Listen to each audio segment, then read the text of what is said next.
Na narrativa do Exército Brasileiro, a instituição teria surgido na Guerra de Expulsão da Companhia das Índias Ocidentais do Nordeste, especificamente na Batalha dos Guararapes. Como você analisa essa narrativa?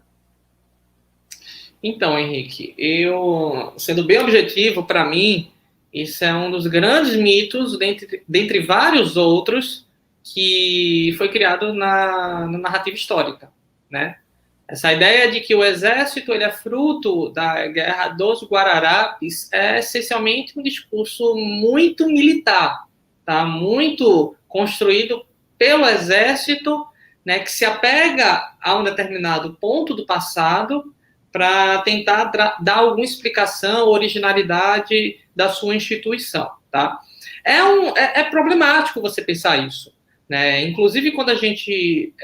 a região onde teve a Guerra dos Guararapes, aqui, né, no Recife, é em Jaboatão dos Guararapes. E quando você chega em Jaboatão, né, tem uma placa enorme, né, dizendo bem-vindo a Jaboatão dos Guararapes, embaixo, a pátria nasceu aqui, né, fazendo relação com esse episódio especificamente falando. E por que isso é problemático? Bem, primeiro, que o conceito de pátria não existia naquele período. Tá? O conceito de pátria é algo vinculado, sobretudo, à Revolução Francesa, tá? E que não tem nenhuma lógica explicativa para os sujeitos que estavam guerreando lá na época da Guerra dos Guararapes. Então, não existia pátria. E as pessoas ali estavam lutando, não era por um sentido de pátria ou de nacionalidade. Não existia pátria, nacionalidade, nem existia Brasil, efetivamente falando. Existia uma colônia portuguesa. Né? As pessoas ali estavam guerreando, né, em benefício próprio, né? Estavam endividados com a Companhia das Índias Ocidentais, não queriam pagar a companhia, e aí pegarem armas para expulsar essas pessoas, né, os holandeses, enfim, essa companhia privada. Então, efetivamente, né, não é uma pátria que está ali sendo jogada, né, um sentido nacional para aquelas pessoas que estavam se movimentando. Assim como, se a gente for pensar também, o exército não existia naquela época. O exército ele vem começando a se construir em Portugal, por meio da legislação, especificamente, justamente neste momento, né? Ainda em Portugal. É algo muito frágil.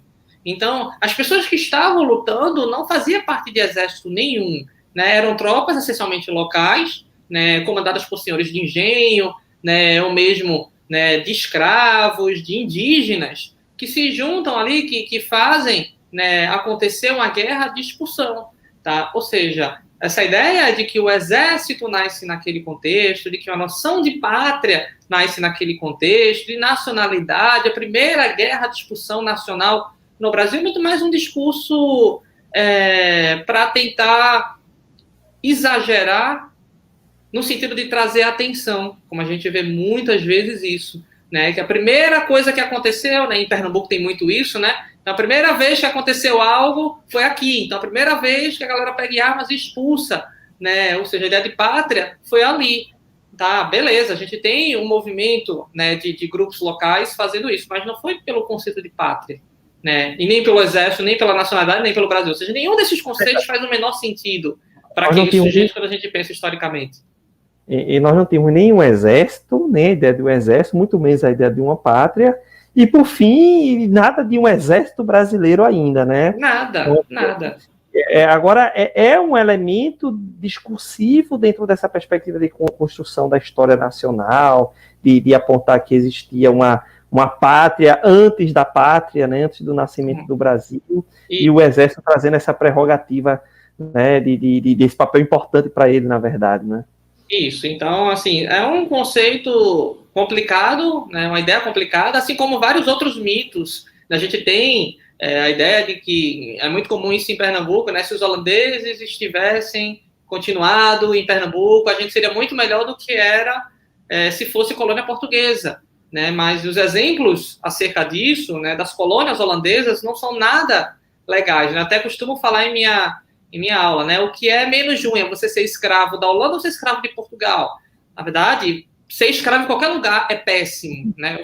Ser colônia em qualquer lugar é péssimo. Então, não tem esse negócio de você querer hierarquizar, né? Então, é um mito. Ao mesmo tempo, aquela ideia de traição, também vinculada à época do período holandês, Calabar, né? do Calabar, né? Então, isso é uma narrativa muito eurocêntrica, ou melhor dizendo, portuguesa, para essa construção, né? Que o Calabar, né, entregou tudo e tal, foi um traidor, acabou com tudo. Mas existem vários outros personagens, como, por exemplo, o João Fernandes Vieira. O João Fernandes Vieira, ele inicialmente está do lado dos portugueses, vai para o lado dos holandeses, pega dinheiro emprestado para a Companhia das Índias Ocidentais. Por meio desse dinheiro emprestado, ele se torna um dos principais senhores de engenho produzindo para a Holanda. E aí, quando a Holanda vai cobrar os empréstimos, ele vai e pula de volta para Portugal.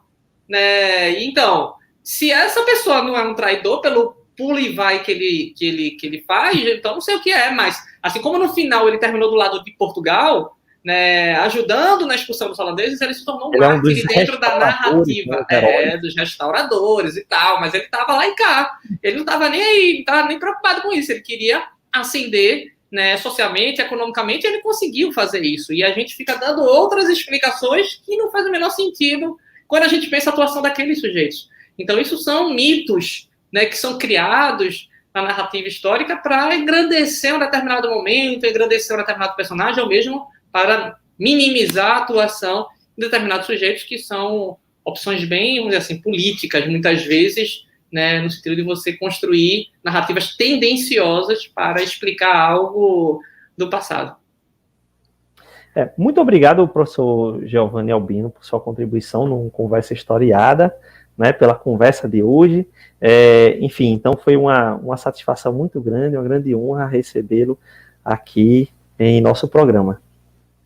Henrique, eu que agradeço muitíssimo o convite, fico muito feliz, né, de estar participando, de estar conversando e poder dialogar com você, né, e também expor um pouquinho das minhas pesquisas, do meu pensamento para os seus telespectadores, que vão crescendo cada vez mais, né. Espero que em breve a gente tenha novas discussões, novas conversas para a gente renovar aí o nosso pensamento e atualizar as discussões.